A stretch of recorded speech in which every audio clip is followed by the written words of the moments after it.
So guys, love story by गुरु प्रदीप। आप लोग हमारे चैनल में नए हैं तो चैनल को सब्सक्राइब करें और ज़्यादा से ज़्यादा शेयर करें। एक आप लोग के सामने एक सच्ची घटना के साथ हम हूबहू होने जा रहे हैं। ये घटना बनारस की है। एक बनारस की घटना में ये बताएंगे हम, एक शादीशुदा इंसान के 3 बच्चे और एक अनमैरिड लड़की, वो 16 साल की। इस कहानी को बहुत अच्छे तरीके से आप लोग गौर से सुनिएगा और इस कहानी को लास्ट छोर तक देखिएगा, तभी सुनने में मजा आएगा। ये कहानी हम बताना आप लोग से अब स्टार्ट कर रहे हैं।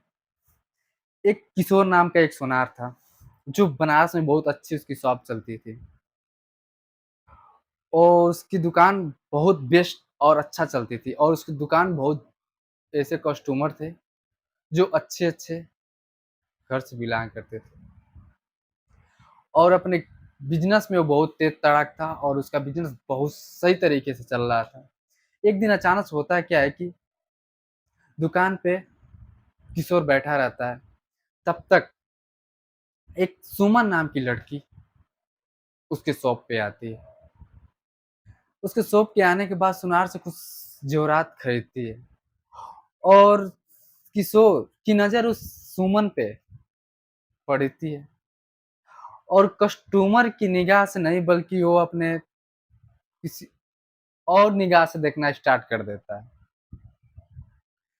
सुमन नाम की लड़की सामान लेती है और सामान लेके चली जाती है कुछ पैसे उधार करके। किशोर उसको उधार दे देता है और फिर ये सुमन चली जाती है। उसके बाद किशोर अपना बिजनेस में लगा रहता है, अपने बीवी बच्चों से बहुत ज़्यादा प्यार करता है और उन लोगों को बहुत रेख देख बहुत अच्छी तरीके से करता रहता है। एक दिन अचानक होता है क्या है कि फिर वही सुमन नाम की लड़की उस सोने का पैसा कुछ उधार था, वो रिटर्न दुकान पे देने के लिए आती है। जब सुनार फिर देखता है उस लड़की को, फिर उसके मन में कुछ ख्याल आने लगते हैं। कुछ देर तक काम में बटियाए रहता है किशोर दुकान में। सुमन नाम की लड़की जाके दुकान में बैठ जाती है, कहती है कि भैया कुछ पैसे आपको उधार लगा के उस दिन हम गए थे, वो पैसा हम रिफंड करने के लिए आए हैं। किशोर कहता है कोई बात नहीं, बैठो 5 मिनट का समय दो, इसके बाद तुम चली जाना। किशोर कहता है कि चलो ठीक है। इसके बाद कुछ समय बीतता है, किशोर पैसा सुमन से लेने के लिए राजी उसके मन में उसका मन नहीं करता है और सुमन से कहना भी चाहता है कुछ बट कह नहीं पाता है। फिर हिम्मत बांध के सुमन से किशोर कहता है, सुमन हमके पैसे के बदले में कुछ हमें और चीज दे सकती हो क्या तुम? सुमन बोलती है कि क्या आप कहना चाहते हैं आप? सुमन कहती है क्या आप कहना क्या चाहते हैं, खुल के बताइए। किशोर बोलता है सुमन से, हमें तुमसे कुछ नहीं चाहिए बट एक चीज हम बात करनी है आपसे, इस बात पे आप गुस्सा मत होना। उस उमर नाम की लड़की बोलती है नहीं गुस्सा नहीं होगी, आप बात बताइए बात क्या है। तो किशोर कहता है कि इस पैसे के बदले तुम मुझसे फ्रेंडशिप कर सकती हो। सुमन कहते कि नहीं ऐसा नहीं हो सकता, आप हमसे क्यों फ्रेंडशिप करेंगे, आप बड़े हैं हम छोटे हैं। किशोर कहता है कोई ऐसी बात नहीं है, कर सकती हो तो बहुत अच्छा होता। सुमन कहती है चलिए ठीक है सोचेंगे। ऐसे कहते हुए सुनार यानी किशोर अपना नंबर निकाल के सुमन को दे देता है और सुमन नंबर लेके चली जाती है। कुछ दिन बीतता है। इसके बाद सुमन किशोर के नंबर पे फ़ोन करती है। फ़ोन करके फिर इन लोगों से बात करने का वार्तालाप स्टार्ट हो जाता है और ये लोग बात करते-करते इस सीमा चरण पे चल जाते हैं कि उस दोस्ती को ये लोग प्यार में बदल देते हैं और नतीजा ये निकलता है कि जो किशोर थे जी उस सुमन नाम की लड़की को बनारस से पढ़ने के लिए लखनऊ शिफ्ट कर देते हैं और इसका इंटर पास होते ही बीएससी नर्सिंग में एडमिशन करा देते हैं। कुछ दिन ऐसा ही बीतता रहता है, ऐसा ही सिलसिला चलता रहता है। ये लोग आपस में बड़ी करीब हो गए थे। कुछ दिन बीतने के बाद एक दिन सुमन नाम की लड़की किशोर को फ़ोन करती है करीबन 11 बजे रात को। तो किशोर अपने पत्नी के साथ घर पे सोया था और उसकी बीवी फ़ोन उठा लेती है। फ़ोन उठाने के बाद नतीजा ये निकलता है कि किशोर की बीवी उस लड़की से पूछती है कि आप कौन हो? सुमन ये बात सुनते ही फ़ोन कट कर देती है। सुमन के मन में कुछ ऐसा ख़्याल आता है कि काश सही उनके मम्मी चाहे बहन वो लोग उठाए हों, ये फ़ोन कट कर देती है। इसके बाद जस्ट अगले दिन किशोर की बीवी किशोर से पूछती है सुबह, ये 11 बजे रात को इस नंबर से फ़ोन आया था, ये लड़की कौन है? किशोर अपनी बीवी से झूठ बोलता है, कहता है किसी कस्टमर का चाहे अननोन नंबर का फ़ोन होगा, आप तो फ़ोन उठाए, हम फ़ोन नहीं उठाए ना। उसकी बीवी इस बात को नज़रअंदाज करते हुए छोड़ देती है और किशोर को अपनी फिर दुकान पे चला जाता है।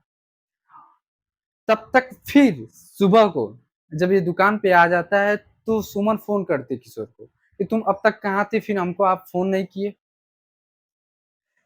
किशोर सुमन से कहता है कि नहीं हम रात को सो गए थे और मेरा फ़ोन मेरी सिस्टर ली थी। कहा तुम फ़ोन किए थे क्या रात को? तो सुमन बोलती हाँ, हम फ़ोन किए थे, कोई लड़की की आवाज़ आ रही थी, बोल रही थी आप कौन हो? ये सुनते ही मैं फ़ोन काट दिया।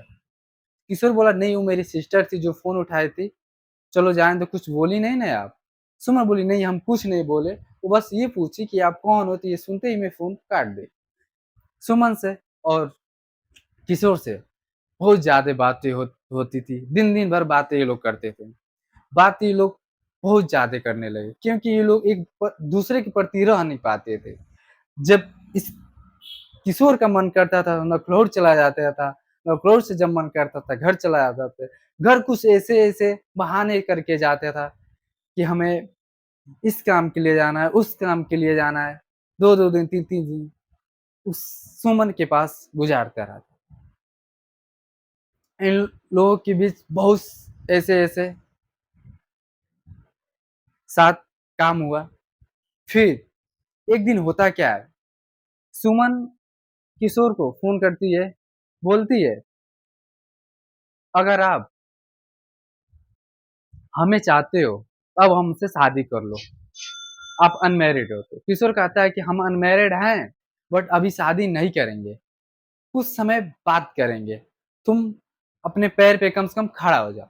सुमन कहती है, "चलिए ठीक है, आपकी बात तो सही है।" बल्कि किशोर सुमन से सब कुछ बात छुपाया था कि हम अनमैरिड हैं, बल्कि किशोर का 3 बच्चे भी थे, प्लस उसकी बीवी भी थी। उस लड़की को झांसा देना इसका कर्तव्य बन गया था किशोर को, क्योंकि सुमन को बेवहू बहुत बेइम्तिहान प्यार करता था किशोर।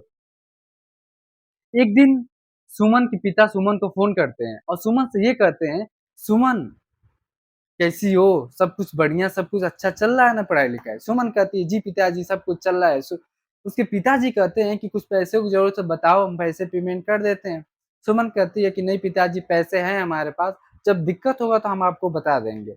ये बात सुनते हैं उसके पिताजी फिर कहते हैं अपनी लड़की से, "सुमन तुम 1 आध हफ्ते में छुट्टी लेके घर चले आओ, क्योंकि कुछ रिश्ते अच्छे मिले हैं, तुम्हारे हम शादी के लिए देखे हैं, वो रिश्ते तय हो जाते तो बहुत बेटर होता।" सुमन कहती है, "पिताजी क्या इतनी जल्दी है? कम से कम हमें अपने पैर पे खड़ा हो जाने दीजिए, इसके बाद हमारी शादी-विवाह करिएगा।" उसके पिताजी कहते हैं, "नहीं, तुम 1 हफ्ते बाद चले आना क्योंकि कुछ लोग को हम कुछ जुबान दिए हैं, हमें तुमको दिखाना है।" सुमन ये बात सुनती है और थोड़ा-सा नर्वस होती है और फ़ोन काट देती है। इसके बाद तुरंत वो फ़ोन किशोर के करती है। किशोर को फ़ोन ये करती है बात बताने के लिए कि हमारे पिताजी हमारा शादी करने जा रहे हैं। किशोर जब ये बात सुनता है तो उसके दिमाग में खलबली मच जाती है कि सुमन की शादी हो जाएगा तो हम क्या करेंगे? क्योंकि ये किशोर बेइंतहा प्यार सुमन से करता है। अब किशोर का प्यार अपने पत्नी के प्रति बहुत कम हो जाता है और वो सारा ध्यान सुमन पे रख देता है। अचानक किशोर के मन में ये ख्याल आया कि अब हम सबसे शादी कर लेते हैं, कोर्ट मैरिज। सुमन को किशोर कहता है कि सुमन से ये कहता है कि हम आ रहे हैं लखनऊ। सुमन कहती है चलो चलिए ठीक है, हम भी उदास हैं और हमें कुछ अच्छा नहीं लग रहा है, आप आ जाइए। ये किशोर क्या करता है कि ये लखनऊ चला जाता है। लखनऊ जाने के बाद इन लोगों के बीच बहुत लगाव हो गया था। ये अपने में एक दूसरे को प्रति बैठ के बात किए। सुमन कहती थी किशोर से कि हम आपके बिना नहीं रह पाएंगे, और किशोर कहता है कि हम तुम्हारे बिना नहीं रह पाएंगे। तो सुमन कहती है किशोर से कोई इसका रास्ता निकाला जाए, और किशोर कहता है कि हाँ जरूर निकाला जाए। किशोर तुरंत कहता है कि चलो हम लोग कोर्ट मैरिज कर लेते हैं। ये लोग वहीं लखनऊ में कोर्ट मैरिज अपना शादी कर लेते हैं। इसके बाद ये होता है कि शादी करके एक दो दिन किशोर वहां बिताता है और घर चला आता है। इसकी दुकान तो भी थी, इसका दुकान का भी कामकाज अच्छा खासा चलता था, वो भी छूट रहा था। एक दिन होता क्या है कि फिर किशोर के फोन पे सुमन फोन करने लगी। किशोर का फोन वेटिंग जा रहा था बट किशोर फोन उठा नहीं रहा था। कुछ समय बाद किशोर बैक कॉल किया सुमन को। सुमन पूछी कि आप कहाँ इतने देर तक बिजी थे कि मेरा फोन उठा नहीं रहे थे आप? किशोर बोला कहीं नहीं, कस्टमर का फोन था, हम उनसे बात कर रहे थे, इसी वजह से हम आप तुम्हारा फोन नहीं उठा पाए। बोलो क्या बात है? सुमन कहते हैं नहीं मन नहीं लग रहा था इसलिए फोन किए, अब बिजी रहते हैं ज्यादा। बल्कि फोन किसी कस्टमर का नहीं था, बल्कि वो फोन किशोर की बीबी का था। वो अपने बीबी से बात कर रहा था।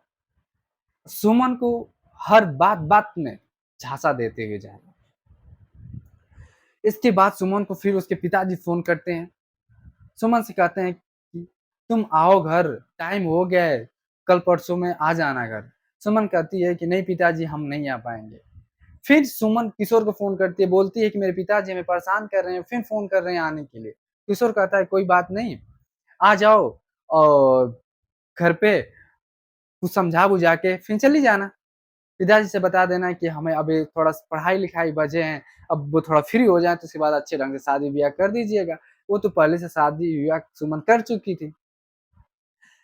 फिर उसके जस्ट अगले दिन किशोर अपने बेडरूम में अपनी पत्नी के साथ एंजॉय कर रहा था, तब तक सुमन फिर रात को फोन करती है किशोर पे। किशोर फोन नहीं उठाता है, फिर उसकी बीवी फोन उठा लेती है। फोन उठा लेती है, इसके बाद नतीजा ये निकलता है, तुरंत सुमन पूछती है कि एक दिन और हम फोन किए थे, आप फोन उठाए, फिर आज फोन किया आप उठाए, क्या आप उनकी सिस्टर बोल रही हैं? किशोर की बीवी बोल रही है कौन है वो आप जो इतना गर्व से पूछ रही हो कि आप उनकी सिस्टर बोल रही हैं? वो कहती कि आप कौन है, उनकी सिस्टर बोल रही हैं किशोर की? वो कहती नहीं मैं उनकी बीवी बोल रही हूँ, आप कौन हो? सुमन कहती ऐसा नहीं हो सकता। सुमन कहती है कि ऐसा नहीं हो सकता। ये बात सुनते किशोर की जमीन तक आसमान खसक गया, और किशोर बेड पे पड़ा है और उसकी बीवी सुमन से बात कर रही है। उसी मिजाज, उसी कपड़े, वैसे ही जैसे एक पत्नी और पति रहते हैं, जस्ट सेम वैसे ही थे लोग। सुमन कहती है कि तुम्हें यकीन नहीं हो रहा तो वीडियो कॉल करते हैं, तुम खुद देख लो, हम भी उनके पत्नी है। तो किशोर की बीवी कहती है कि ठीक है तुम वीडियो कॉल करो, हम भी तुमको प्रूफ कर देना है कि हम इनके पत्नी है। जब वीडियो कॉल करती है तो सुमन किशोर को उसी नंगे पाँव, नंगे बदन और इस उसकी बीवी को भी देखती है। एक पति और पत्नी की तरह सोए हैं। ये सुन देखते ही सुमन का कलेजा फट गया और ये सोच रही थी कि हम कहाँ से कहाँ चले गए। इसके बाद नतीजा ये निकलता है कि सुमन सारी बात किशोर से की बीवी से बताती है और किशोर की बीवी सुमन से बताती है। नतीजा ये निकलता है सारी बात एक दूसरे को बता के सुमन फोन कट कर देती है और उसके मन में अजीब गजीब के सवाल उठने लगते हैं।